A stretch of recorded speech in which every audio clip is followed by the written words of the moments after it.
은혜 받으실 말씀은 신명기 8장 2절의 말씀입니다. 신명기 8장 2절 말씀. 신명기 8장 2절 말씀.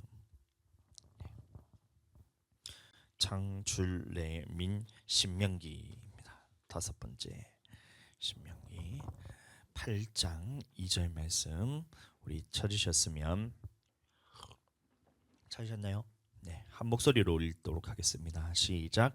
내 하나님 여호와께서 이 40년 동안에 내게 광야 길을 걷게 하신 것을 기억하라. 이는 너를 낮추시며 너를 시험하사 내 마음이 어떠한지 그 명령을 지키는지 지키지 않는지 알려 하심이라. 아멘. 네. 그래서 오늘 이 말씀을 가지고 지금 나의 믿음의 현 주소는 어디인가라는 이 말씀을 제목으로 나눌 때에 함께 은혜 받는 시간 되시기를 축복합니다. 자, 우리 많은 사람들이 착각하기를 예수님을 믿는 것을 처음 믿으면 구원에 이른 믿음에 이르지 못하고 또 예수님 오래 믿어야지 구원받을 수 있다 이렇게 생각하면서 신앙생활을 하는데 그것은 우리가 접근 방법이 잘못된 것입니다. 예수님을 처음 믿을 때 이미 우리는 천국 들어갈 수 있는 이제 모든 믿음을 다 받았다라고 성경에 기록되고 있어요. 그러면 그 믿음이라는 것은 무슨 믿음이냐면 예수님을 주로 고백하는 그 믿음만 있는 것이 아니라 어떠한 말씀이라도 주님의 말씀을 내가 따르겠습니다. 순종하겠습니다. 이 믿음을 처음 예수를 주로 고백할 때 이 믿음이 다 우리를 받았다는 거예요. 이 성령으로 주로 고백한 사람들. 성령 없이 그냥 예수님을 나는 믿습니다라고 고백한 그런 거 말고 주님께서 나를 딱 붙드시고 주장하셔서 예수님을 주로 고백하고 또 성령 받았을 때 이미 우리는 이제 하나님 앞에 모든 말씀에 순종할 수 있는 믿음을 다 주셨다는 것입니다. 그래서 오래 믿었다고 주는 것이 아니라 성령으로 고백할 때 다 주는 것인데 그래서 성경을 찾아보시면 아담을 창조하실 때도 보시면 에덴 동산에 두시고 생명을 알게 하는 나무 그리고 선악을 알게 하는 나무를 동산 중앙에 두시고 그럼 내 강에 축복을 주시고 아담에게 말하기를 너는 이것들을 다스리라 이렇게 말씀하고 있는 거예요. 창세기 2장 15절 말씀 제가 읽어드립니다. 여호와 하나님이 그 사람을 이끌어 에덴 동산에 두어 그것을 경작하며 개역 개정에는 경작하며 나오는데 개역 한글에는 다스리며 이런 말하고 있어요. 그러니까 생명나무도 다스리게 하시고 선악을 알게 하는 나무도 아담에게 다스릴 수 있는 능력을 다 주었다는 것이 하나님의 말씀입니다. 그래서 이 능력을 다 주셨는데 이것이 언제 우리가 빼앗기게 됐나? 하나님 앞에서 말씀만 들었을 때는 우리는 빼앗기지 않는데 마귀를 통해서 그 마귀의 말에 동의하고 넘어가는 순간 이제 지킬 수 있는 다스릴 수 있는 죄에 대해서 우리가 다스릴 수 있는 능력이 이제 빼앗기게 된다는 거예요. 그럼 우리도 마찬가지 예수님을 믿을 때 처음에는 우리 하나님의 모든 말씀에 다 순종할 수 있고 영원히 구원에 이를 수 있는 그 믿음을 다스릴 수 있는 능력을 주셨는데 언제 이것이 빼앗기게 되냐? 마귀에게 넘어가면 우리는 이 능력이 빼앗기게 된다는 것이 하나님의 말씀입니다. 가인이 아벨을 돌로 쳐 죽였을 때도 하나님이 뭐라 말씀하셨냐면 창세기 4장 7절 말씀 창세기 4장 7절 말씀 제가 읽어드리면 이 아벨을 돌로 쳐 죽인 다음에 이제 하는 말씀인데 하나님이 나타나셔서 말씀하시는 겁니다. 가인에게 네가 선을 행하면 어찌 낯을 들지 못하겠느냐 선을 행하지 아니하면 죄가 문에 엎드려 있느니라 죄가 너를 원하나 너는 죄를 다스릴지니라. 죄를 다스릴 수 있는 능력을 이 가인에게도 주셨다는 거예요. 아벨에게도 마찬가지고 죄에 대해서는 우리가 이것을 넘어가서 다스리지 못할 것이 아니라 죄에 대해서 다스릴 수 있는 능력을 하나님께서 이미 다 주셨다. 누구에게요? 예수님을 믿는 사람들에게. 죄가 올라오는 것은 어쩔 수 없지만 하나님께서는 이 올라오는 죄를 다스릴 수 있는 능력을 성령을 통해서 다 주셨다는 겁니다. 그래서 오늘도 우리도 예수님을 성령으로 고백하들 하는 자들이 믿는 자들이 받을 성령, 성령으로 침례받고 방언으로 기도할 때 이미 죄에 대해서는 다스릴 수 있는 능력을 다 받았다는 것이 하나님의 말씀인 겁니다. 모든 말씀에 순종할 수 있는 능력을 예수님을 믿을 때 다 주셨다는 겁니다. 히브리서 9장 13절 14절 히브리서 9장 13, 14절 히브리서 9장 13절 14절 예수님을 믿는다는 것이 바로 이런 거라는 거예요. 오늘 많은 사람들이 이것을 오해하고 있습니다. 예수님을 주로 고백하면 나는 천국 가겠지라고 가르쳐 놓으니까 이게 말씀에 대해서 잘 모르는데, 하나님은 예수님을 믿는 목적, 이유에 대해서 이렇게 말씀하고 있다는 것입니다. 9장 13, 14절 염소와 황소의 피와 및 암송아지의 죄를 부정한 자에게 뿌려 그 육체를 정결하게 하여 거룩하게 하거든. 하물며 영원하신 성령으로 말미암아 흠없는 자기를 하나님께 드린 그리스도의 피가 예수님을 믿는다는 겁니다. 어찌 너희 양심을 죽은 행실에서 깨끗하게 하고 살아계신 하나님을 섬기게 하지 못하겠느냐. 예수님을 믿을 때에 우리는 죽은 행실에서 돌이킬 수 있고 살아계신 하나님을 섬길 수 있는 이 능력을 예수님 믿을 때 우리가 이미 다 받았다는 겁니다.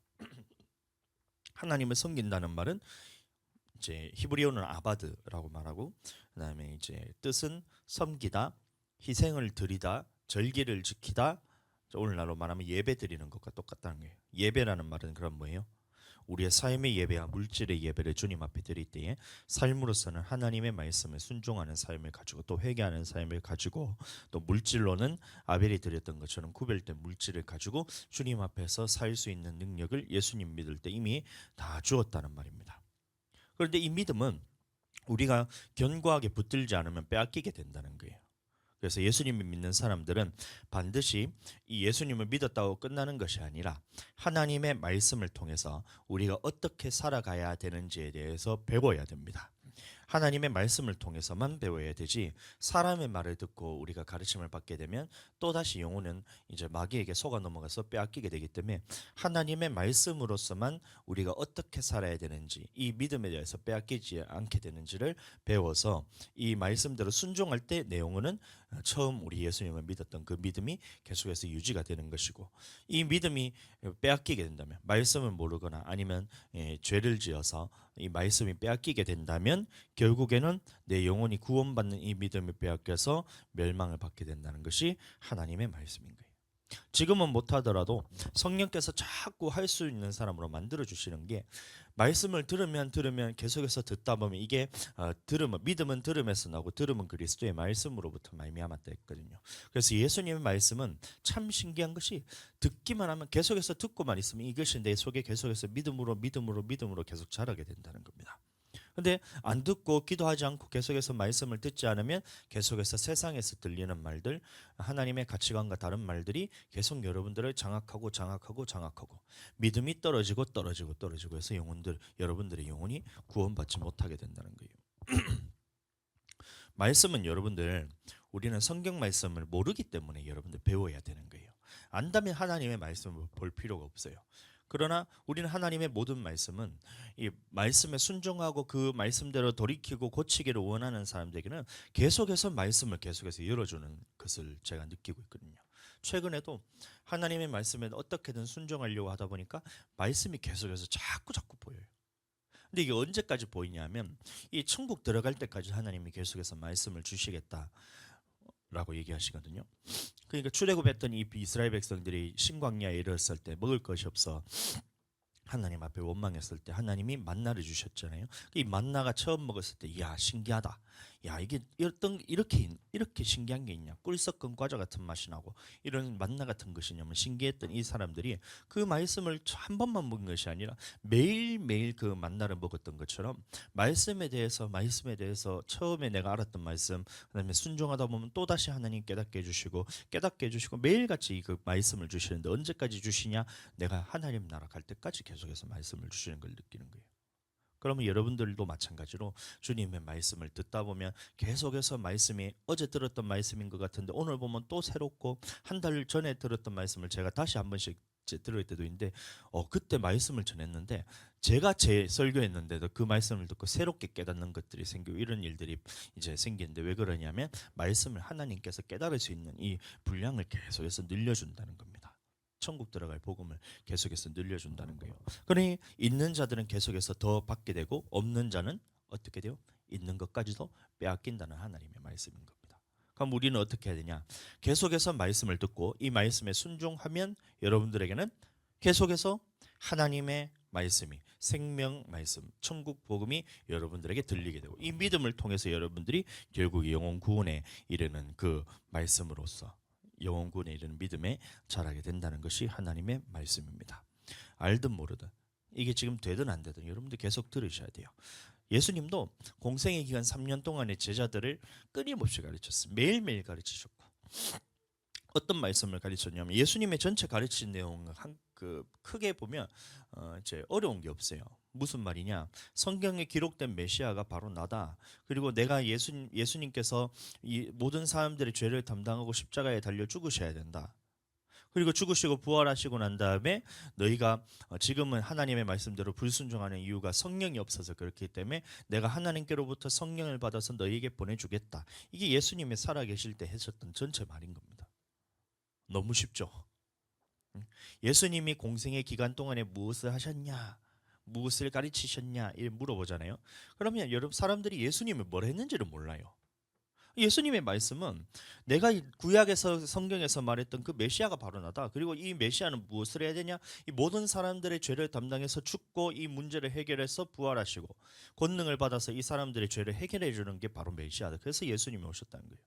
그래서 죽으시고 부활하신 것이 실제로 일어났고 그 다음에 너희가 하나님의 말씀대로 불순종하는 이유가 뭐냐? 성령이 없기 때문에 그런 것이다.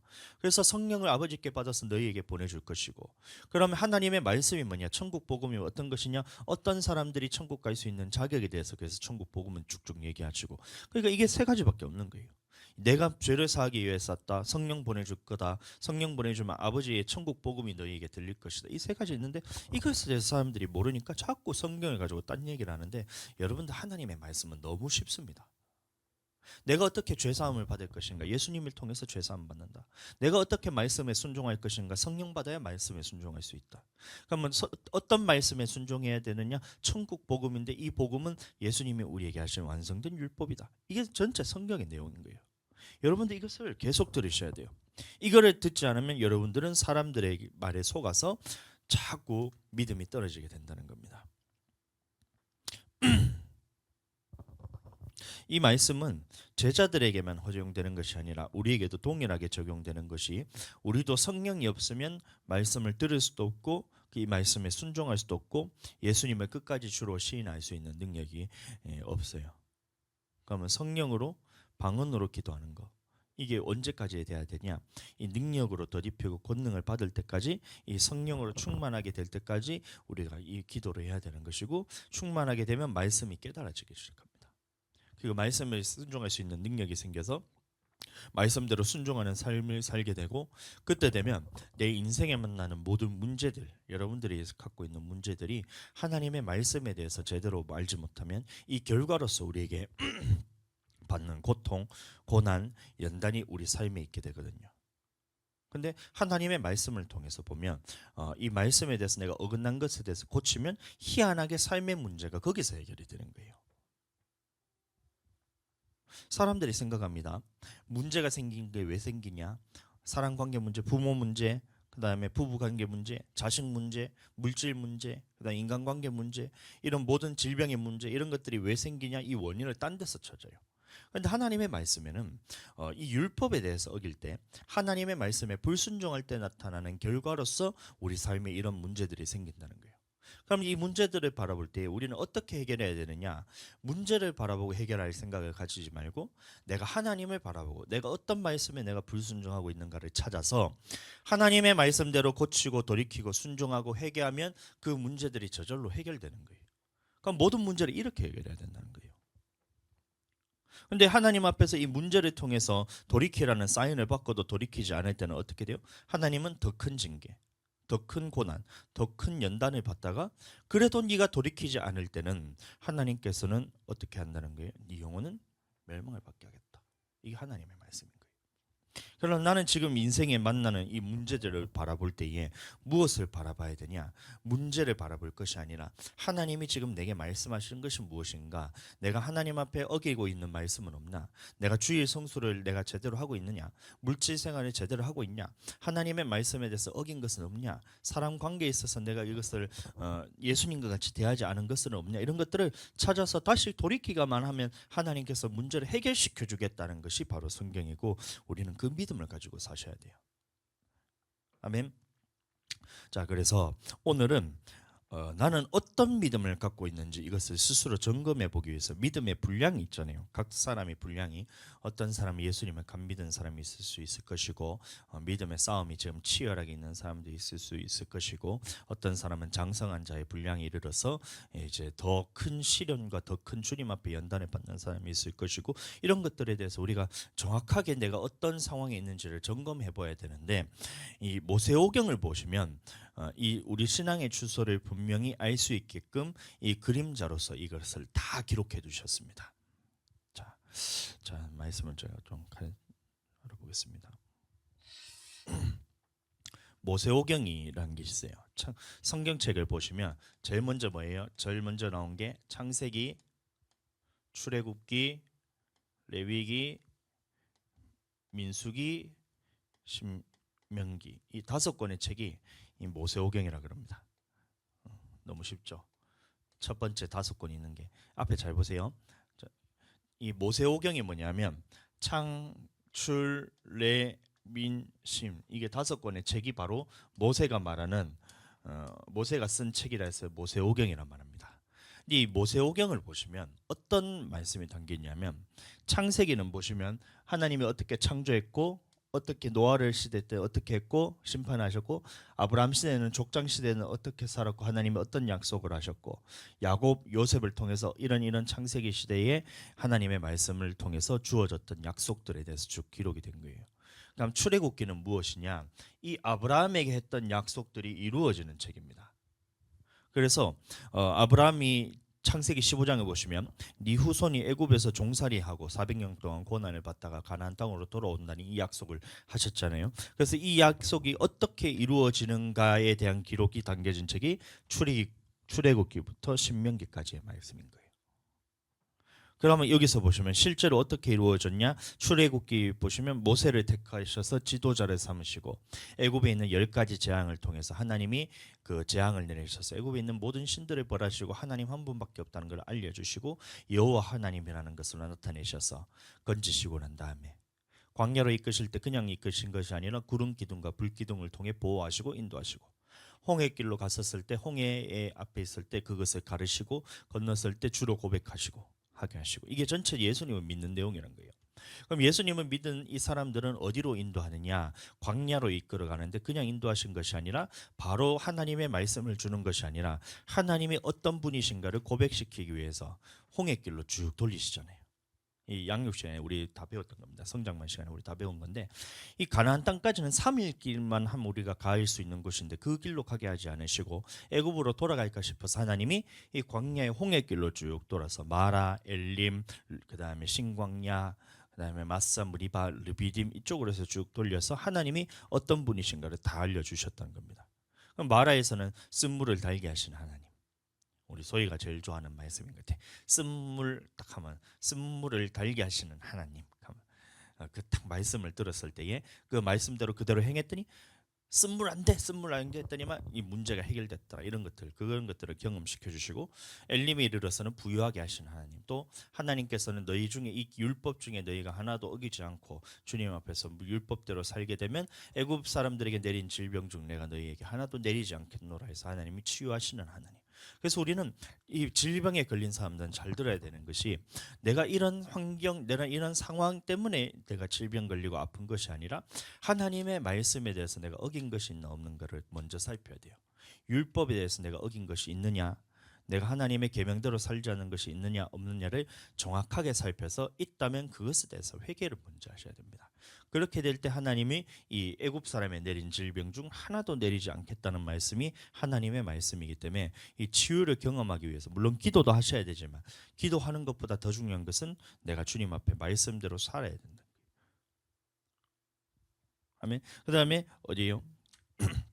신광야에 이랬을 때 먹을 것이 없을 때 하나님께서 만나와 메추라기를 보내주셔서 일용할 양식을 주시고, 마사 무리바에서는 물이 없었을 때 주님이 물을 공급하시고 생수를 공급하시고, 이건 오늘날에 말하는 성령을 의미하잖아요.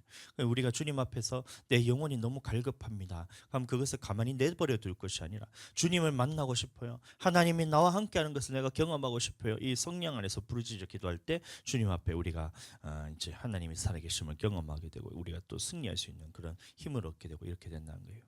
그 다음에 가데스 바네아에 도착했었을 때 전쟁을 통해서 아말렉과의 전투에 있어서 손을 들면 주님께서 이기게 하시고, 손을 내리면 아말렉이 이기고, 그럼 우리 육신에서 전쟁에 있어서 손을 들고 기도할 때는 하나님께서 이기게 하시는 것을 경험하고, 기도하지 않을 때는 또 육신에 져서 우리는 고통을 받고 그렇게 살게 된다는 것을 하나님이 다 경험시키고 주시고 난 다음에 시내산에 도착했을 때 백성에게 말하기를, 백성들이 하나님 앞에 이것을 다 경험을 하는 거예요. 애굽에서 있었던 일, 광야에서 있었던 일을 경험을 하니 하나님 앞에 우리 말씀을 들을 때에 모세가 백성들에게 말한 거예요. 하나님이 이런 말씀을 하시는데 너희가 어떻게 하겠냐 하니, 이 백성들이 말하기를 일제히 우리가 주님의 말씀을 다 듣겠습니다, 모든 말씀에 다 순종하겠습니다, 이런 고백을 하잖아요. 출애굽기 19장 7절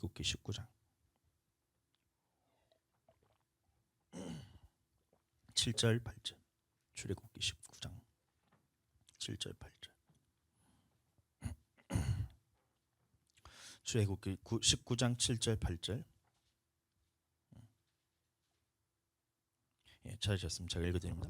모세가 내려와서 백성의 장로들을 불러 여호와께서 자기에게 명령하신 그 모든 말씀을 그들 앞에 진술하니, 백성이 일제히 응답하여 이르되 뭐라고요? 여호와께서 명령하신 대로 우리가 다 행하리이다. 우리가 다 행하리이다.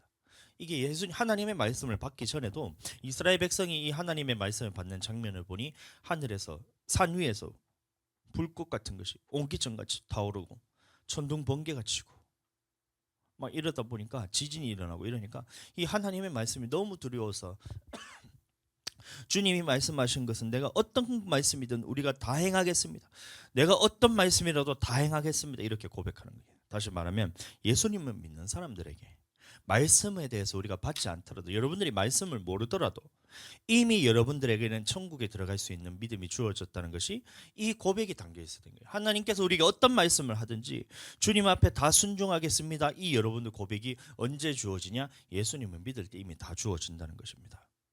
19장은 아직 하나님의 말씀을 모세가 받기 전이에요. 그래도 이스라엘 백성들은 어떻게 이 모든 말씀에 다 순종하겠습니다, 주님 우리가 무슨 말이든 다 행하겠습니다, 이렇게 말하는데, 이게 어떤 단계냐면 1단계입니다. 믿음의 처음 단계, 처음 사랑의 단계. 계시록 2장에 보시면 이제 나오는 이제 단계인데, 처음 사랑의 행위, 처음 행위, 처음 사랑을 버렸도다 했을 때 이 처음 사랑을 받은 단계. 예수님을 믿었을 때 우리가 주님 말씀에 어떤 말씀이라도 순종하겠습니다, 알든 모르든, 하나님의 말씀을 내가 알든 모르든 무슨 말씀을 하든 주님 앞에 내가 주님 앞에서 어떤 말씀을 하든 주님 앞에 내가 순종하겠습니다, 듣겠습니다, 아멘 하겠습니다. 이게 여러분들 첫사랑의 단계인 거예요. 첫사랑의 단계, 믿음의 처음 단계.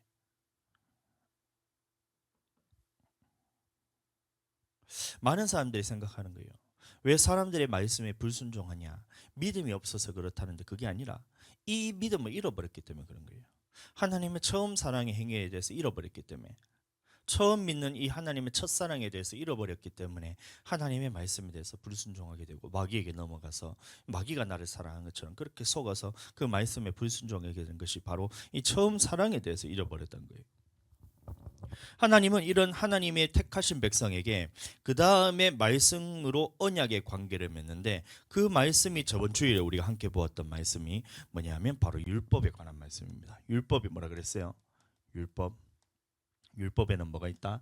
첫 번째 계명이 있고, 두 번째 율례가 있고, 세 번째 규례가 있다. 계명은 뭐예요? 10계명. 10가지 하나님께서 반드시 해야 될 말씀으로서 계명인데, 이거는 없어진 것이 아니라 예수님을 통해서 마음의 법까지 지켜야 된다고 완성하셨고, 율례는 뭐냐면 생활 도덕법인데, 이것은 어떤 것은 없어지고 어떤 것은 완성되어서 더 해야 되는 것들이 있고, 예를 들어서 음식 같은 거는 우리가 돼지고기 먹어도 되는 게 이런 율례가 없어졌기 때문에 먹어도 되는 것이고, 대신에 이런 물질에 있어서나 아니면 저 뭐냐 보증이 아니고 그 뭐고 서운하는 거, 맹세하는 거, 이런 것들에 대해서는 이런 하지 말라는 것으로 바뀌고, 그럼 이 하나님의 말씀에 있어서 이런 거 어떤 것들은 없어지고 어떤 것은 완전되고 이런 것들이, 어떤 것들은 그대로 된 것도 있고, 그래서 생활 도덕법은 이 각 문화권에 따라서 다 다르기도 하고 이렇게 됩니다.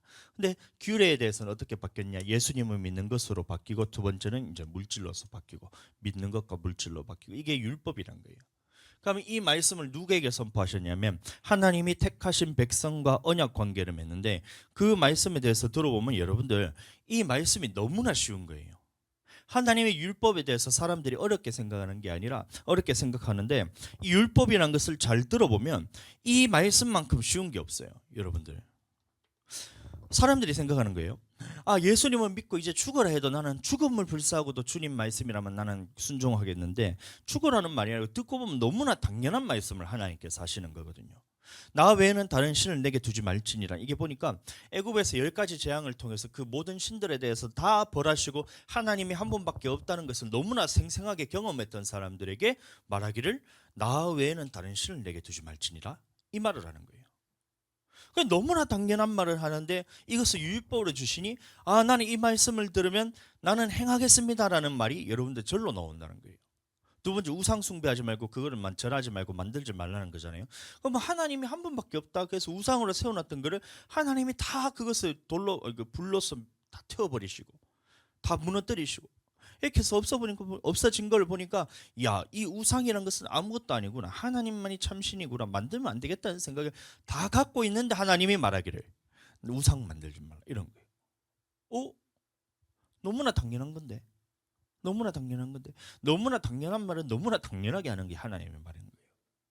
여호와 이름을 망령되이 일컫지 말라. 하나님의 이름을 너무나 두려워서 이름조차도 부르지 못하고 있는 상황인데 망령되이 일컫지 마라, 이 말을 딱 하니까, 이름조차 부르지 못하는데 망령되이 일컫지 말라. 이름을 부르지도 못하는 게 더 어려워요, 망령되이 일컫는 게 더 어려워요?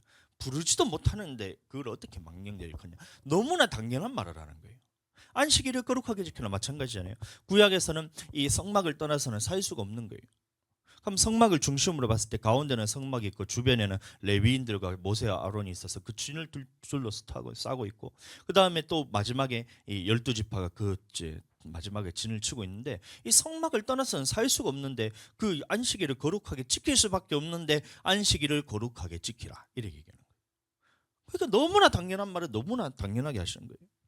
살인하지 마라, 부모를 공경하라, 살인하지 마라, 간음하지 마라, 도둑질하지 마라, 거짓 증언하지 마라, 내 이웃의 집을 탐내지 마라. 이 말씀이 전부 다 들어보니까 내가 지금 하고 있는 거고, 너무나 당연한 말씀인데, 너무나 당연한 말씀을 하나님이 너무나 당연하게 말하고 말씀을 하시니까, 이 말씀을 들었을 때 백성들이 듣고 보니까 너무 쉽잖아요. 그래서 24장에서 다시 한번 하나님 앞에 고백하는 겁니다. 출애굽기 24장 3절 말씀. 우리가 주님의 말씀을 다 행하겠습니다라는 말을 2번을 합니다. 19장에서는 말씀을 받기 전에도 모세가 말씀을 받는 장면만 봐도 이게 두렵고 떨림으로 내가 모든 말씀에 대해서 모를 때도 하나님의 말씀에 순종하겠습니다, 이게 첫 번째 고백인데, 24장은 모세가 이 모든 말씀을 이거를 다 선포를 하는 거예요. 율법에 대해서 계명과 율례와 법도 규례를 다 선포를 합니다. 그래서 이것을 다 듣고 봤더니만 백성들이 너무나 쉬운 말씀이기 때문에 다 행하겠습니다, 이렇게 고백하는 거예요. 24장 3절 우리 한번 읽어보겠습니다. 시작. 모세가 와서 여호와의 모든 말씀과 그의 모든 율례를 백성에게 전하매 그들이 한 목소리로 응답하여 이르되, 여호와께서 말씀하신 모든 것을 뭐라고요? 우리가 준행하리이다. 고백인 거예요. 그러니까 이게 예수님을 처음 믿은 사람들에게 주어지는 처음 사랑의 믿음이란 거예요. 모든 말씀에 대해서 순종하겠습니다, 이게 첫사랑의 행위란 거예요. 그런데 모세가 산에서 내려오자마자 그때부터 백성들이 말씀에 불순종하기 시작합니다. 듣고 보니 너무 쉬운 말인데도, 이 쉬운 말씀임에도 백성들이 지키기를 어려워했다예요, 아니면 그걸 지키는 것을 거부했다예요? 지키기 어려운 말씀이에요, 그것이 아니라 하나님의 말씀은 너무나 쉬운 것인데 이것을 지키기를 거절했다는 거예요. 그래서 보세요. 선악과를 따먹지 말라 이것도 아담에게 주셨을 때 이게 지키기 어려운 말씀이에요? 지키기를 거부한 말씀이에요? 지키기를 거부했던 거예요. 선악과 생명나무 중에서 선악과를 먹으면 니는 죽고 생명나무를 먹으면 니가 영원토록 산다. 그러면 여러분들 뭘 먹겠어요? 한번 보세요. 저를 보세요. 먹었을 때 이거는 먹으면 영원토록 살 수 있는 거, 이거는 먹으면 네가 죽는 거. 그럼 여러분들 어느 걸 먹을 거예요? 영원토록 사는 거를 내가 먹는 게 당연하잖아요. 너무나 쉬운 말인데 아담이 생각하기를 딱 보니까 이 영원토록 살 말씀, 이 생명나무 열매보다 선악과를 먹는 것을 더 선택했다는 거예요. 쉬운 걸 선택했어요? 어려운 걸 선택했어요? 어려운 걸 선택했어요. 다 마찬가지로 출애굽할 때 하나님이 이 모세를 시내산에서 율법이란 것을 줬어요. 그럼 이 말씀은 너무나 쉬운 말씀인데 사람들이 선택하기를 다른 마귀가 주는 이 다른 하나님의 말씀과 다른 말을 딱 줬을 때 이것이 쉬워요? 이게 쉬워요? 하나님의 말씀이 가장 쉬운데 이것을 선택하지 않고 이것을 선택했던 거예요. 쉬운 거를 선택하지 않고 그것을 거절했다.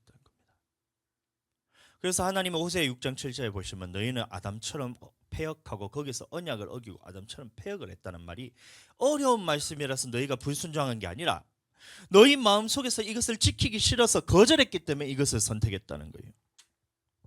그 첫 번째 이제 내용이 뭐냐면 출애굽기 32장 보시면 이제 금송아지 사건이 나오는데 이때부터 민수기까지 자 보세요. 창세기, 출애굽기를 여기 민수기, 신명기잖아요. 그러면 이거 보시면 창세기는 아까 말했다시피 창조 그다음에 족장 시대까지 이야기를 다루고 있고 출애굽기는 모세가 애굽에서 건져내서 광야 생활에 들어가기 전까지 모세에서 시내산에서 율법을 받고 성막에 대해서 어떻게 지으라고 말하는 그 명령을 받을 때까지가 출애굽기입니다. 그래서 출애굽기까지 쓰이는 기간이 이 애굽에서 딱 떠나와서 이제 2개월 만에 이제 시내산에서 이제 하나님의 말씀을 받는 거예요. 애굽에서 딱 떠나서 광야 생활을 통해서 이제 홍해길로 쭉 돌아서 시내산까지 도착했는 그 기간이 2개월입니다. 2개월. 2달 만에 하나님의 말씀을 이제 받기 시작하는 거예요. 하나님을 경험하고. 그러니까 보세요. 예수님을 처음 믿은 사람들도 2달만 있으면 하나님이 어떤 분인가를 너무 생생하게 다 경험을 할 수 있고 하나님 앞에 말씀에 대해서 모든 말씀에 순종하겠습니다. 이 첫사랑이 여러분들 생기면서 모든 말씀을 들을 준비가 다 됩니다. 그런데 이 말씀을 딱 던주자마자 32장에 보시면 모세가 말씀을 받고 돌판에 세력에서 내려오는데 그 밑에서 뭐라고 있었어요? 금송아지 사건이 있는 거예요. 하나님 앞에서 다른 신을 내게 두지 말지니라 우상 숭배하지 말라는 이 말씀인데 이 우상은 물질을 의미하는 것인데 모세가 시내산에서 내려올 때 금송아지 사건을 통해서 첫 번째 멸망을 받습니다. 자, 그다음에 자 보시면 레위기는 뭐냐면 이 시내산에서 모세가 받았던 이 말씀에 대해서 쭉 풀어놓은 거예요. 그러면 이거는 2개월째 되는 이 말씀이 여기에 포함이 되는 겁니다. 자, 그러면 이 말씀이 레위기는 어떤 제사는 어떻게 드려라, 그 다음에 아론과 그 제사장들을 어떻게 세워라, 의복은 어떻게 해라, 절기는 어떻게 지켜라는 이 말씀들이 쭉 담겨 있는 거예요. 출애굽기에서 이제 시내산에서 받았던 출애굽기 20장의 말씀을 쭉 풀어놓은 겁니다. 레위기가.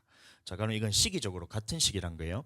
자, 2개월 만에 그 다음에 출애굽한 이스라엘 백성들 시내산에서 시내 광야에 진을 치고 있다가 딱 광야 생활을 시작하는 시점이 언제냐면 민수기 10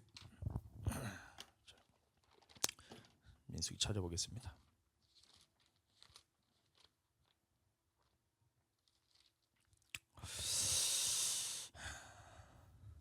10장 민수기 10장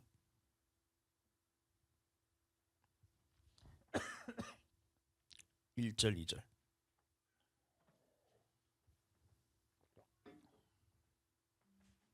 민수기 10장 1절과 2절 찾았습니까? 자, 읽어드립니다. 여호와께서 모세에게 말씀하여 이르시되 은납할 둘을 만들되 두들겨 만들어서 그것으로 회중을 소집하며 진영을 출발하게 할 것이니라 이래 말합니다.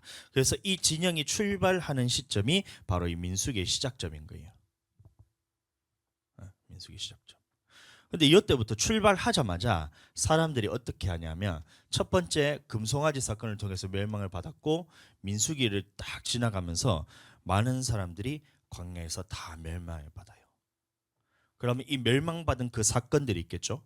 민수기 첫 번째 보면 이제 다베라에서 원망하는 사건으로부터 두 번째 진영 끝에서 탐욕을 품은 어떤 인종들이 어떻게 해서 원망하는 사건, 그다음에 미리암 사건 4번, 5번, 6번, 7번 이렇게 광야 생활하면서 멸망받은 사건들이 나옵니다. 다시 이 말이 무슨 말이냐면 나의 믿음의 현 주소가 어딘지를 분별할 수 있는 분간할 수 있는 그 척도를 하나님께서 이 민수기를 통해 다 주었다 그랬어요. 그래서 처음에 애굽에서 건진받아서 광야로 나온 사람들이 이 하나님의 말씀에 모든 말씀에 순종하겠습니다 하고 했던 이 고백을 했을 때 주님 앞에서 말씀을 받기 전까지 교회 생활하는 사람들이 신앙생활하는 사람들이 첫 번째 믿음의 단계인데 이 사람들이 언제부터 떨어져 나가기 시작하냐? 여러분들의 믿음이 언제부터 전쟁이 시작되냐? 하나님의 말씀을 들을 때 그때부터 영적 전쟁이 시작되는데 말씀의 순종과 불순종의 전쟁이 시작되는 거예요. 말씀 받기 전에는 하나님께서 그것을 가만히 내버려 둡니다.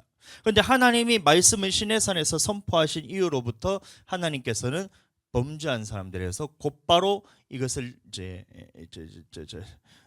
재앙을 내려서 이 멸망을 시키시는데 그게 출애굽기 32장부터 시작해서 민수기 전체 내용이에요.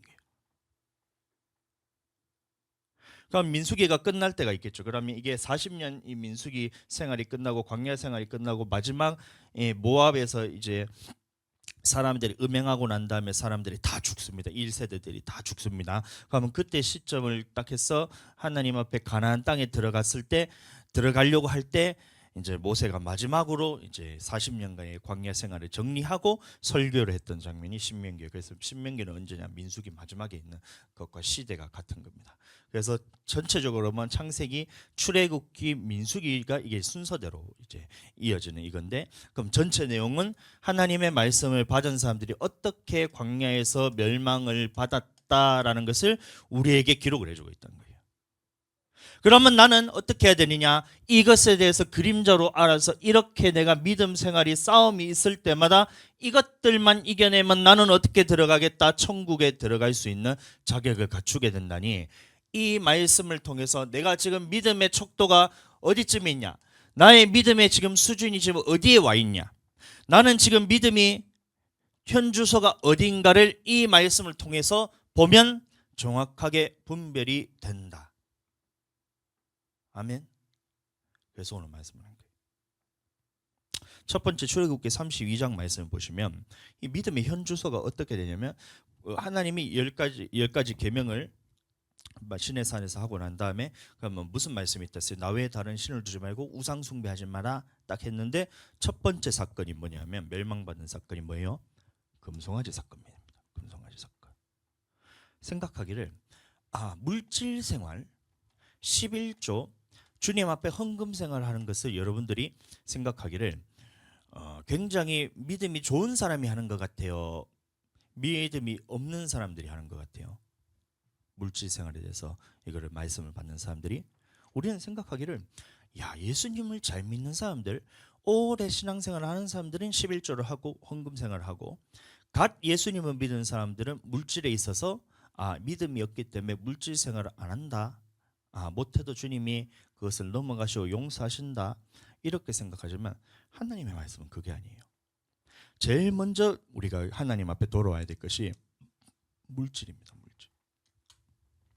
온전한 11조와 봉헌물, 여러분들 이건 여러분들 믿음 좋은 사람이 하는 것이 아니라 예수님을 나의 주인으로 고백했던 사람들이 가장 기본적이고 근본적으로 하나님이 나의 주인이라는 이 근본적인 신앙 고백으로부터 시작되는 거예요. 그러니 물질 때문에 교회 생활 못한다, 이것은 뭐냐면 신앙생활의 기본조차도 모르고 있다는 겁니다. 교회는 나오는데 이 신앙생활의 기본조차 하지 못하는 사람들이 오늘날 교회에 보면 너무나 많잖아요. 장로님, 권사님들 막 오래 신앙생활하는 집사님들이 물질에 대해서 전혀 하나님 앞에서 물질 생활로 구별되지 못하고 자기가 필요할 때만 주님 앞에 드리고 할 수 있을 때만 하고 11조는 다 땡가 먹고 왜 그렇게 하냐면 이거를 가르치지 않아서 그래요.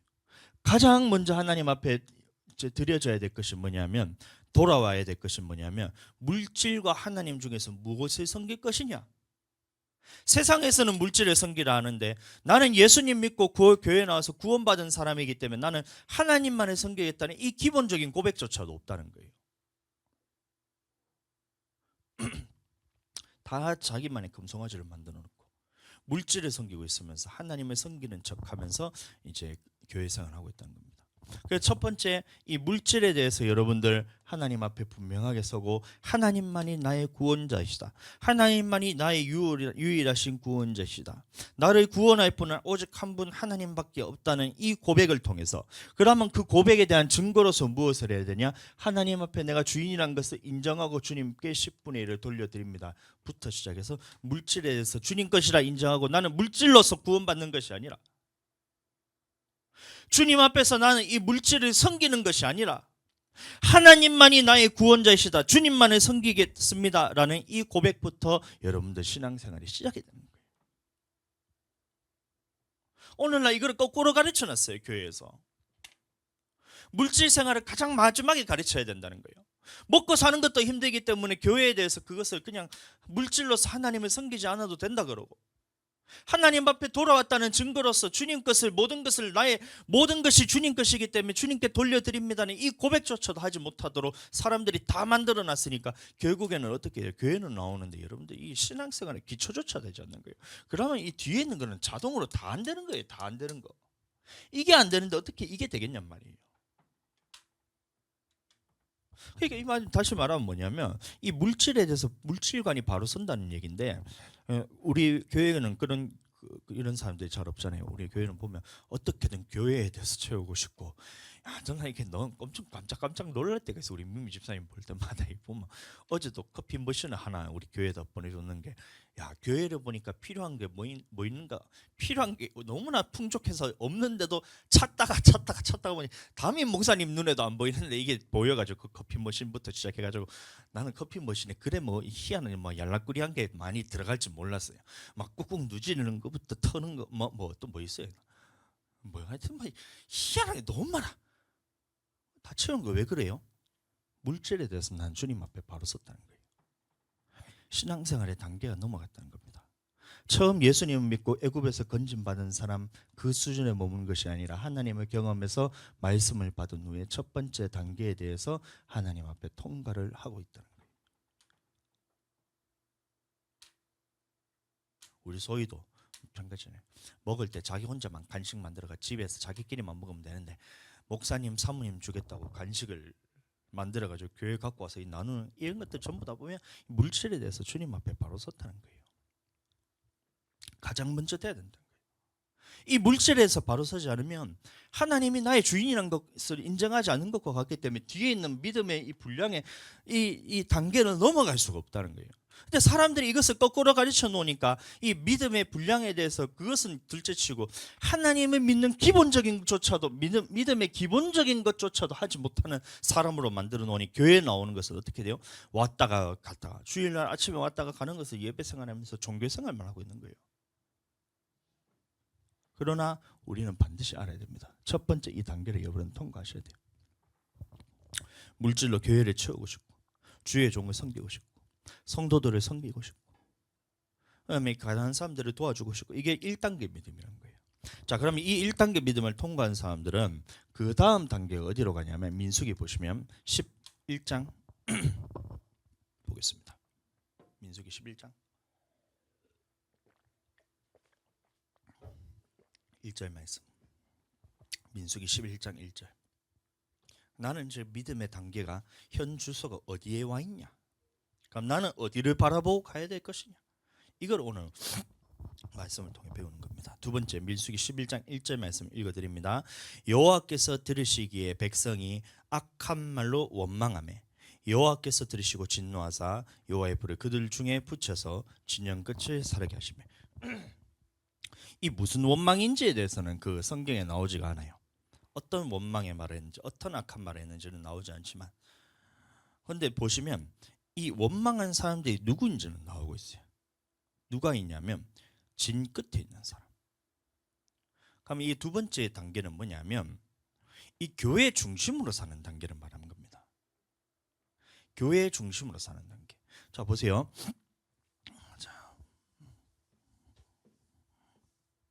자, 이스라엘 진영은 성막을 중심으로 산다고 했습니다. 이제 번제단과 물두멍, 그다음에 성막 있고 지성소 있고, 이게 이제 울타리가 이렇게 쳐져 있고, 이게 성막입니다.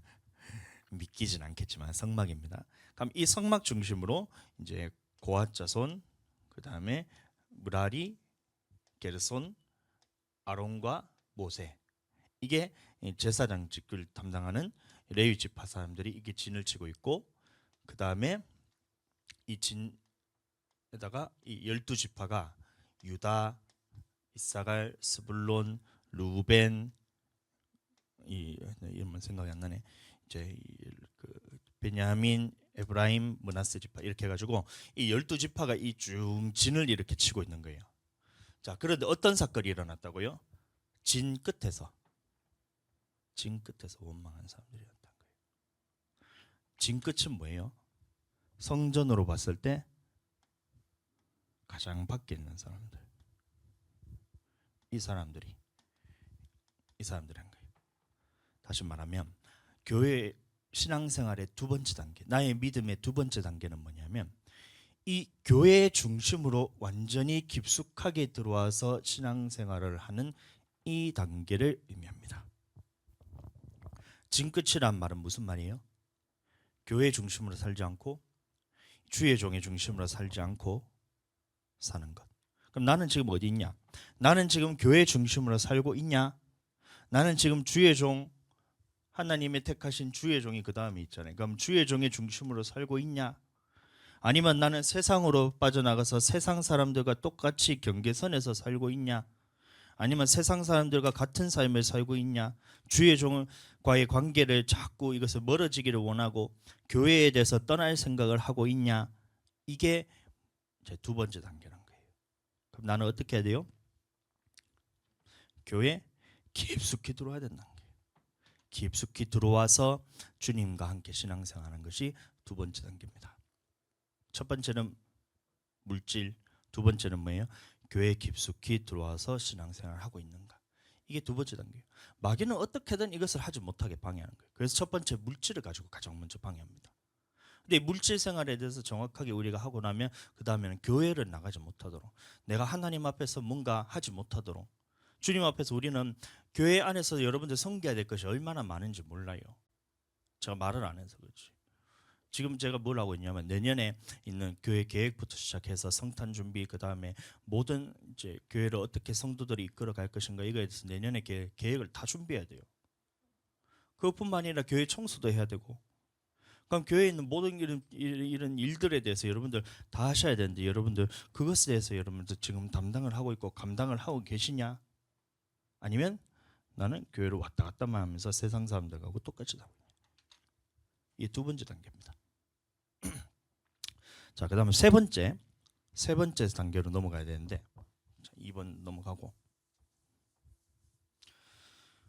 물질 생활에 대해서 정확하게도 하고, 그 다음에 교회 깊숙이도 들어오게 되면 그 다음에는 어떤 일이 일어나냐면, 세 번째로 탐욕을 품고 섞여 사는 인종들을 통해서 애굽으로 돌아가고 싶은 마음이 생겨요. 민수기 11장 4절, 민수기 11장 4절, 11장 4절 읽어드립니다. 그들 중에 섞여 사는 다른 인종들이 탐욕을 품음에 이스라엘 자손도 다시 울며 이르되 누가 우리에게 고기를 주어 먹게 하랴, 이런 말하고 있어요. 고기를 주어 먹게 하는데 이게 중요한 게 아니라 섞여 사는 다른 인종들이 탐욕을 품는데 이게 누구에게 영향을 받았다는 거예요? 이스라엘 자손들도 똑같이 영향을 받았다는 겁니다. 근데 이 원망이 어떤 원망이냐면 예수님을 믿지도 않는 사람들이 교회에 나와서 하고 있는 말들, 교회 생활도 하지 않은데 여러분들에게 관계 맺게 하는 사람들이 여러분들이 하는 말들이 있잖아요. 그 말들을 통해서 예수님을 믿지 않는 사람들의 말하는 것들, 교회 안 나가면 세상에서 더 즐겁게 살 수 있는데, 술, 담배, 여러분들 믿지 않는 사람들의 모임, 세상에 있는 문화들, 개 모임 이런 것도 있잖아요. 교회 다님을 인해서 여러분들 포기해야 될 것들. 저도 예수님 믿기 전에는 사람들 만나고 모임 가지고 이런 거 너무 좋아했습니다. 고등학교 딱 졸업하면 제일 먼저 하는 게 뭐예요? 술 모임부터 가지잖아요. 그 주선자가 누구냐면 저였어요. 저는 돈도 많고 시간도 많았기 때문에, 그다음에 학교도 붙었기 때문에 애들 다 불러 모아가지고 애들하고 같이 술 마셔가지고 밤새도록 술 마시고 애들 술 취한 애들 차 태워서 집에 보내고 저도 마지막으로 택시 타고 가면 새벽 4시 5시까지 끝까지 남아서 했는 그 주선은 누가 했냐면 제가 주선한 거예요. 연락 다 돌려가지고 다 모아가지고 어디서 할 건지 예약 다 제가 했습니다. 근데 예수님 믿고 나니까 이 모임이 싫어져요. 술도 일단 끊게 되고 이 모임도 싫고 사람 이 예수님 안 믿는 사람들하고 얘기를 하다 보면 대화가 안 돼요. 대화가. 제 마음에는 그래서 어떤 생각이 드냐면 이 안 믿는 친구들이 빨리 전도해가지고 교회를 데리고 나가고 싶어가지고 교회에 데리고 와서 영혼 구원하고 싶은 마음만 있으니까 자꾸 술 모임을 가더라도 얘들아 교회 가야 된다. 나는 술 안 마신 술 모임 가도 이제 술을 안 마신 거예요. 그래서 술 안 마시고 야 난 예수님 믿고 이제 술 안 마신다. 너희도 교회 가자. 이 얘기를 하다 보니까 애들이 그 다음부터 저를 안 불러요. 안 불러. 근데 이거를 내가 포기를 해야 되나? 세상에 있는 이 모임들을 포기해야 되냐? 아니면 내가 예수님 믿는 것을 포기해야 되냐? 이 두 개 중에 나는 무엇을 포기했냐면 세상 모임을 포기했어요. 친구들을 포기하고 가족을 포기하고 세상적인 가치관에 대해서 포기하고 내가 가질 수 있는 것들에 대해서 내가 포기하고 내가 즐길 수 있는 것들에 대해서 포기하는 이 단계가 뭐냐면 바로 3단계라는 거예요. 첫 번째 뭐라 그랬어요? 뭐 이 숫자가 이상하다. 금송아지 사건, 물질. 그다음 두 번째는 뭐라 그랬어요? 3번이 교회 중심으로 살지 않는 거. 교회 중심으로 사는 거. 세 번째 뭐라 그랬어요? 세상에 있는 것들을 포기하고 주님 것으로 사는 거. 내가 애굽으로 다시 돌아가자. 나는 믿기 전의 삶으로 돌아가자.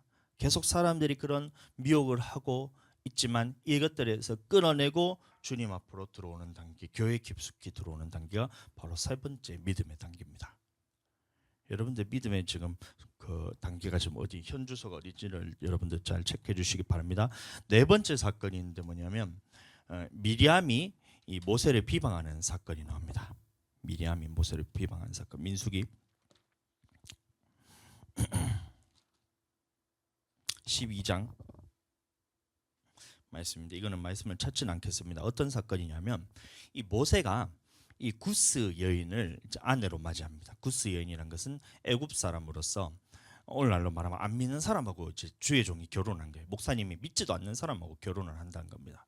근데 하나님이 이걸 하지 말라 했거든요. 믿는 사람은 믿는 사람하고 결혼하라 했는데 예수님은 믿는 사람 이 주의 종이 예수님을 믿지도 않는 세상 사람과 결혼하는 이 모습을 보고 원망을 하는데 미리암과 아론이 모세를 대적해서 원망을 합니다. 그럼 다시 말하면 오늘날의 주의 종의 허물을 봤을 때 여러분들이 그 받게 되는 그런 믿음의 단계가 있다는 거예요. 이 주의 종이 보면 허물투성이에요. 이 주의 종 담임 목사님이 완벽한 사람이 아니거든요. 제가 예수님이 아니잖아요. 완벽한 사람이 아니라서 드러나지는 않겠지만 지금 그러나 이 주의 종을 통해서 여러분들 교회에 깊숙이 들어오고 저와 계속해서 관계를 맺고 관계가 더 깊어지다 보면 저를 통해서 여러분들 실망할 경우도 있고 저를 통해서 여러분들 또 시험 드는 경우도 있고 이런 경우가 생긴다는 거예요. 비난하고 싶고 잘못하는 것들도 있을 수도 있고 저도 죄를 지을 수도 있고 이런 것들이 있을 수가 있는데 하나님께서는 이 못난 사람이 인간 만들려고 주의 종이 세웠다는 말이 있을 만큼 이 주의 종의 허물도 있다는 거예요. 근데 그런 것이 드러났을 때 여러분들이 어떻게 할 것인가 이 믿음의 단계가 있다는 거예요. 계속해서 이 주의 종을 야 못난 놈이네. 나는 그러면 난 주의 종의 말을 안 듣겠다 이렇게 할 것이냐 아니면 다윗과 같이 하나님의 기름 부으심 받은 주의 종을 내 손을 들어 칠 수 없다 보호하고 여러분들 그 덮어주고 순종하든가 간단하게 이렇게만 제가 말씀을 드렸지 이걸 아직까지 여러분들 잘 안 가르쳐 드렸지만 그러나 여러분들 지금 잘하고 계세요. 이 네 번째 단계는 거예요. 주의 종의 허물에 대해서 드러났을 때 대적하고 비방할 것이냐, 아니면 이 덮어주고 보호하고 순종할 것이냐, 이 믿음의 단계가 있던 거예요. 그러면 네 번째 단계가 넘어가면 그 다음에 다섯 번째 단계로 여호와를 시험하고 멸시하는 단계가 있던 겁니다. 무슨 말이냐면 하나님이 나를 구원할 수 없다라고 생각하는 것. 자, 무슨 말이냐면 하나님의 말씀에 대해서는 여호와 하나님이 언약하신 대로 하나님의 말씀이 그대로 이루어집니다. 하나님이 말씀하셨고 하나님이 약속하셨기 때문에 그대로 되는 거예요. 그런데 이 가데스 바네아에서 정탐을 하고 왔는데 하나님의 말씀과는 전혀 반대되는 상황으로서 지금 인도함을 받았다는 거예요. 말씀대로 내가 했는데, 하나님의 말씀대로 내가 순종을 했는데, 예를 들어서 물질에 있어서 나는 주님을 위해서 섬기고 주님을 위해서 심고 주님을 위해서 내가 다 들었는데 물질로 어려움 겪고 이런 경우들도 있잖아요. 내가 주님의 말씀대로 다 했는데 나는 질병에 걸리는 이런 경우들도 있고, 하나님의 말씀에 순종을 했는데 내 삶에 여전히 어려운 문제가 생기고 내 믿음이 자라지 않는 것 같고 머물러 있는 것 같고, 이런 주님의 길은 아직 먼 것 같고, 이런 상황이 있을 수가 있다는 겁니다. 그럴 때, 여러분들, 그럴 때 말씀에 순종할 때 이게 주님이 나에게 주는 복과 행복과 축복이 있는 경우에는 여러분들 순종하고 하는 것이 너무나 쉽지만, 이미 이 정도 깊숙이 들어와 있는 사람들에게 하는 말입니다. 그런데 이렇게 교회 중심으로 살고 주의 종의 중심으로 살고 하나님의 말씀 중심으로 사는데도 하나님께서 그 연단을 주시는 경우가 있어요. 욥의 경우, 욥은 하나님 앞에서 의인이라 그랬어요. 그런데도 하나님이 이 연단을 허락하시는 그 경우에 어떻게 할 것인가? 다시 가데스 바네아에서 하나님이 가나안 땅을 약속하셔서 주겠다고 하셨는데 그 땅에 딱 도착했더니만, 야, 하나님이 말씀하신 것과 전혀 다른 상황이네. 하나님이 약속했는 상황과 지금 나의 상황이 너무 다르네. 하나님이 말씀한 것과 내가 지금 몰라서는 그런데 하나님의 말씀과 내 상황이 지금 너무나 다르네. 그럼에도 불구하고 나는 주님의 말씀에 아멘하고 순종할 수 있는 단계, 이게 다섯 번째 단계예요. 여호수아와 갈렙만이 통과했습니다. 나머지 120만 명, 거의 200만 가까이 되는 사람들은, 120만 명 가까이 되는 사람들은 이 단계를 통과하지 못했어요. 여호수아와 갈렙만이 이런 상황을 바라보지 않고 주님의 말씀대로만 바라보면서 순종함으로써 그 믿음을 가졌던 거예요. 그럼 나는 이 믿음의 분량에 지금 이루고 있냐? 어떠한 상황이라도 하나님의 말씀이 이루어지든 안 이루어지든 언젠가는 이루어지겠지만 지금 당장 안 이루어진다고 그것 때문에 내가 주님의 말씀대로 내가 또 포기해서 넘어지고 있는 상태는 아니냐. 찬양 중에도 있잖아요. 그리 아니하실지라도 감사해요. 주님 뜻을 믿기 때문이죠. 이 단계. 되게 굉장히 수준 높은 찬양이에요. 어린이 찬양이 아니에요. 하나님의 말씀대로 순종하고 주님의 뜻대로 이루어진 것이라는 믿음을 가지고 가고 있는데 하나님의 말씀이 지금 당장 내게 이루어지지 않고 있다는 거예요. 그럼 그런 상황에도 주님의 뜻을 끝까지 기다리면서 순종하며 나갈 수 있는 믿음이 있는 사람이 몇이나 될까? 예수님이 말씀하시기를 많지 않다는 거예요. 과부가 재판장에 갔을 때 밤낮 부르짖는 자를 그 과부의 그 부탁함을 통해서 귀찮아서라도 내가 그 기도를 들어주지 않겠냐. 근데 예수님이 다시 오실 때 그만한 믿음을 있는 사람을 내가 보겠느냐, 이렇게 얘기하시거든요. 아무도 그렇게 그 믿음을 가지고 끝까지 하나님의 말씀만 순종하는 사람들이 많다고요, 적다고요? 많지 않다는 거예요. 그럼 나는 어떻게 할 것이냐? 그러면 다시 돌아가서 이 믿음이 거꾸로 갈 것이냐? 아니면 그래도 나는 하나님 앞에서 믿음을 가지고 끝까지 갈 것이냐? 방향에 있어서 나의 현주소가 어디냐? 무화과 나무 잎이 마르고 버섯 열매가 없음. 이 어린이 찬양이잖아요. 얼마나 수준 높은 찬양인지 몰라요. 믿음의 단계가 그냥 아무나 부를 수 있는 찬양이 아닙니다. 하나님의 말씀대로 내가 이것을 순종하고 있는데 내가 거둔 게 너무 없어서 나는 너무 고통 가운데 있는데도 그럼에도 주님의 말씀이기 때문에 내가 순종하겠습니다. 이게 그 찬양인 거예요. 놀랍죠. 베드로가 밤새도록 그물을 던졌는데 물고기를 한 마리도 잡지 못했어요. 근데 예수님 오셔서 깊은 곳에서 그물을 던지라는 거예요. 이게 있을 수 없는 일이거든요. 근데 주님의 말씀에 의지해 내가 그물을 던지리라고 던질 수 있느냐? 이 믿음의 단계예요. 사과나무를 거꾸로 심는 비유에 대해서 많이 얘기를 합니다. 여러분들, 제가 오늘날 여러분들에게 명령을 할 때 순종을 한다 한번 생각해보세요. 순종이 어떤 건가에 대해서 생각을 하는데, 나무를 심으라는데 나무를 여러분들 한 그릇씩 주고 심으라 그러는데 사과나무를 거꾸로 심으라 그래요. 그럼 여러분들 그 말 듣고 무슨 생각을 하겠냔 말이에요. 목사님이 지금 잘못 얘기한 거 아닌가? 목사님 정신 나갔나? 이 생각하게 되겠냐면, 근데 그 말을 생각조차 하지 않고 거꾸로 심을 수 있는 사람은 몇이나 될까? 이 부분인 겁니다. 나무를 똑바로 심으면 한 그룹밖에 안 자지만 거꾸로 심으면 그 나무들이 전부 다 뭐가 되겠냐면 전부 다 다른 나무로 더 자라게 되잖아요. 그럼 거꾸로 심는 게 심으라면 심으면 되지. 막 이런 마음, 이런 게 믿음의 단계인 겁니다. 그게 5번째 단계예요. 4번째 단계 들었어요, 집사님? 4번째 단계. 4번째 단계는 이제 주의 종에 대해서 비방하는 그 단계입니다. 비방하는 단계. 나중에 사모님한테 물어보세요.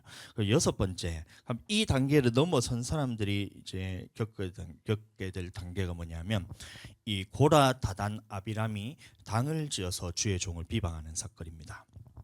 자, 이거는 여러분들, 고라 다단 아비람은, 고라 자손은 누구냐면 하나님의 말씀을 아는 사람이에요. 아는 사람. 모르는 사람은 여러분들 당을 지어서 주의 종을 대적하고 비방하지 않습니다. 근데 하나님의 말씀에 대해서 아는 사람, 하나님의 말씀에 대해서 순종을 하는 사람, 믿음의 단계가 이제 5번째 단계까지 어떤 말씀이라도 순종할 수 있는 이 믿음을 가진 사람들이 어떻게 했냐면 당을 지어서 모세를 비방하고 대적하는 거예요. 말씀을 모르는 사람은 당을 지어서 담임 목사님을 비방하지 않습니다. 여러분들, 말씀을 아는 사람이 당을 지어서 비방해요. 너만 하나님의 말씀을 받았냐? 나도 하나님의 말씀을 받았다. 너만 하나님의 말씀에 순종하냐? 나도 하나님의 말씀에 순종한다. 너만 하나님의 말씀에 대해서 그렇게 하나님의 말씀에 깊이 있게 네가 아냐? 나도 하나님의 말씀에 대해서 깊이 있게 안다라는 사람들이 당을 지어서 담임 목사님을 비판하는 이 단계가 6번째 단계예요. 오늘날 교회에 이런 문제가 얼마나 많은지 몰라요.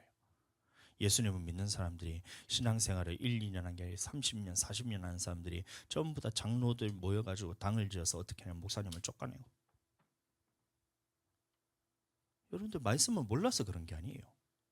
말씀을 아는데 이 6번째 이 믿음의 시련이 누가 주는 거야? 마귀가 이 미혹에 넘어갈 때 하나님을 대적해서 높아지는, 주의 종에 대해서 허물에 대해서 여러분 허물 있는 것도 아니에요. 하나님이 선택하신 지도자가 있는데 이 지도자의 권위에 대해서 무시하고 내가 그 권위에 대해서 높이고 싶다는 거예요. 직분자들이.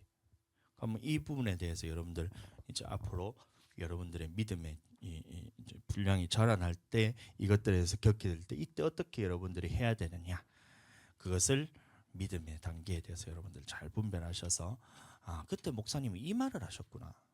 하고 싶하고 여러분들 하기 싫다고 안 하고 하고 싶다고 여러분들 하는 게 아니고, 마귀가 이 믿음의 분량을 여러분들이 성장할 때마다 계속해서 여러분들을 미혹하고 무너뜨리고 또 교회를 무너뜨리기 위해서 자꾸 여러분들의 믿음을 떨어뜨리려고 하는 거예요.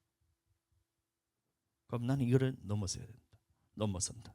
이거를 넘어서면 이 단계로 가고, 이것을 넘어서면 이 단계로 가고, 이걸 넘어서면 이 단계로 가고, 이것을 넘어서면 이 단계로 가고, 이걸 넘어서면 이 단계로 가는데 나는 어디까지 가야 되느냐? 마지막 7번째 단계. 어디까지 우리가 순종을 해야 되냐면, 하나님의 말씀이라면 어떠한 말씀이라도 순종하는 믿음을 가지는 이 믿음까지 가야 돼요. 예수님이 처음 믿을 때 이 믿음을 다 줬다 했습니다. 처음 예수님 믿을 때 이 믿음을 다 줬다 했어요. 다 줬다. 그런데 이런 믿음에 대해서 걸릴 때마다 믿음이 떨어지게 된다는 겁니다. 이런 것들 때문에, 이런 단계들마다 떨어지게 만드는 뭔가 있다는 거예요. 그럼 이런 것들만 넘었으면 나는 믿음의 다음 단계로 넘어갈 수 있구나. 나는 믿음의 다음 단계로 넘어갈 수 있구나 이 생각을 갖고 여러분들 이겨내셔야 돼요. 자, 이게 무슨 말이냐? 이제 무리바에서 모세가 하나님이 이제 반석에게 명하여서 물을 내라 했잖아요. 반석에게 명하여서 물을 내라. 근데 모세가 어떻게 했어요? 반석을 두 번 쳤다. 두 번 쳤다. 그러니까 무슨 말이냐? 어떠한 말씀이라도 하나님의 말씀에만 순종하는 믿음입니다. 여러분들, 말씀에만 순종하는 믿음. 지금 하나님이 내게 하시는 말씀에만 순종하는 믿음. 전에는 하나님이 이렇게 말씀하셨죠. 그게 아니라 지금 하나님이 내게 하시는 그 말씀에 순종하는 그 믿음인 거예요. 전에 모세 하나님이 반석을 쳐라 했잖아요. 이게 아니라 지금 하나님이 내게 반석을 명하라 했으면 반석에 명하는 거고, 지금 치라 하면 치는 거고, 지금 일로 가라 하면 일로 가는 거고, 지금 절로 가라 하면 절로 가는 거고, 지금 멈추어 서라 하면 멈추는 거고, 지금 나가라 하면 나가는 거고, 하나님이 지금 내게 하시는 말씀에 기울여서 그 모든 말씀에 대해서 순종하는 이 믿음이 바로 7번째 단계고, 이 믿음이 여러분들 천국 갈 수 있는 믿음이에요. 예수님 믿을 때 다 줬다 했습니다. 아멘. 다 줬는데 여러분들 하나씩 다 까먹다가 지금 나는 믿음이 지금 어딘가 보면 나는 1번인가 2번인가 3번인가 4번인가 5번인가 6번인가 각자의 분량 1번 됐다가도 2번 됐다가도 3번 됐다가도 다시 2번 가기도 하고 5번 가기도 하고 이렇게 됩니다. 여러분들 이거는 왔다 갔다 하는 거예요. 그러나 여러분들 전체적인 방향에 대해서 어디로 가야 되냐? 7번 완전히 주님이 말씀하시는 대로만 이끌리는 이 믿음으로 여러분들 자라나셔야 돼요. 베드로가 그랬잖아요. 베드로가 띠를 띠고 이렇게 남들이 너를 이끌어가는데 이것에서 한마디도 하지 않고 그것으로 이끌려가는 거예요. 예수님이 그랬잖아요. 예수님이 어떻게 이끌림 받으셨냐면 누군가 말하는 것이 아니라 성령께서 이끄시는 대로만 왔다 갔다 하는 거예요. 제가 좋아하는 목사님 중 윤석전 목사님이라는 분이 이제 제가 이제 존경하시는 하는 목사님이신데 그분이 비행기를 타면 그 교회가 크다 보니까 그 이코노미 안 타고 그 VIP 그 뭐라 그러죠 그거 퍼스트 1등 그 퍼스트 클래스 표를 끊어서 주세요. 저 집사님들이 가라고. 그럼 표를 들고 간 다음에 그 할아버지잖아요. 우리는 목사님이시지만 처음 보는 사람 할아버지잖아요. 그래서 비행기를 탔는데 스튜어디스한테 딱 표를 이제 자리 어디시냐 하니까 나는 저쪽인 거 어딘지 몰라서가 이렇게 왔다 갔다 하니까 사람들이 밑에서 이코노미석에서 왔다 갔다 하니까 표를 딱 보더니만 이게 1등석이 1등석이 여기 아니고 저기 계단 올라가야 되잖아요. 계단 올라가 가지고 그 1등석에 가셔야 된다. 그럼 표를 들고 가는 거예요. 그러면 목사님 어떻게 하냐면 보통은 그냥 이제 넥하고 가잖아요. 그러면 목사님 어떻게 넥하고 이렇게 가시는 거예요. 이끌린 대로만 가는 거예요. 그럼 1등석에 딱 가는데 그 1등석에 있는 저 스튜어디스가 이 할아버지 몰골이니까 그 쓰리빠 신고 이겠죠. 목사님이 정장 입고 가신 게 아니라 이렇게 입고 가니까 1등석에 올라니까 겉모습만 보고 나서 할아버지 여기 오시면 안 돼요. 할아버지 여기는 아무나 오는 것이 아니에요. 내려가세요. 가는데 그럼 보통은 어떻게 해요? 표 보여주면서 아니 나 여기 지금 표 갖고 여기 1등석 왔는데 내 보고 내려가라 하면 어떡하면 이렇게 되죠. 목사님 그렇게 안 하세요. 딱 하면 할아버지 여기 오시면 안 돼요. 내려가셔야 돼. 하면 네 하고 내려갑니다. 나는 진짜 이 믿음이 보통 믿음이 아니에요. 어떤 말을 하든 간에 네 하는 믿음. 1등 가면 또 밑에 가면 이코노미에서 할아버지 여기 위에 가셔야 된다니까요. 하면 또 보내면 네 하고 가는 거예요. 아니요는 말을 해. 자기 것을 내세우지 않아요.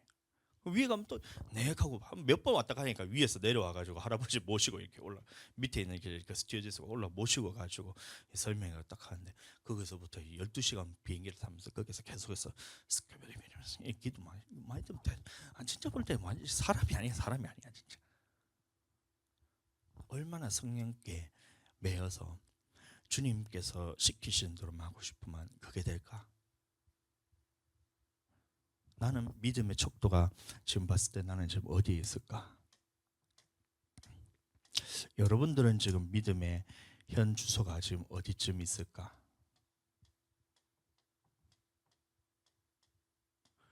난 어디를 바라보고 지금 내 믿음의 방향을 가야 될까? 저는 그게 부러워요. 말씀에 있어서 어떤 상황이 있어든 주님이 나에게 지금 말하시는 대로 네 아멘하고 끌려다니는 이 믿음이 저는 너무나 부러워요. 저는 아직까지 그 믿음의 단계까지, 이 믿음의 단계까지 저도 아직까지 이르지 못했어요.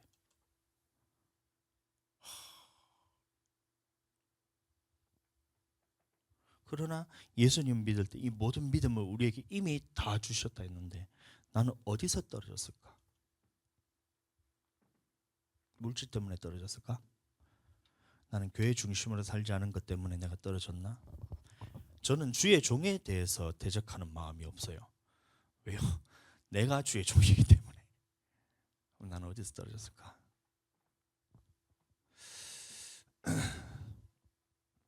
하나님의 말씀이 이루어지지 않았을 때도 나는 주님의 말씀이기 때문에 내가 순종하는 믿음이 내가 있나? 당을 지어서 목사님들을 대적하지 않나? 나는 어떠한 말씀이라도 하나님이 지금 내게 하시는 말씀에 네 하면서 살아가나? 여러분들도 각자가 현주소가 어떻게 되는 줄 잘 판단해서 자꾸 이쪽으로 나아가셔야 돼요. 나아가셔야 돼요. 나아가셔야 돼요. 나아가셔야 돼요. 아멘. 분별하셔서 영혼 구원에 함에 이르는 믿음까지 자라나게 되시기를 예수님 이름으로 축복합니다.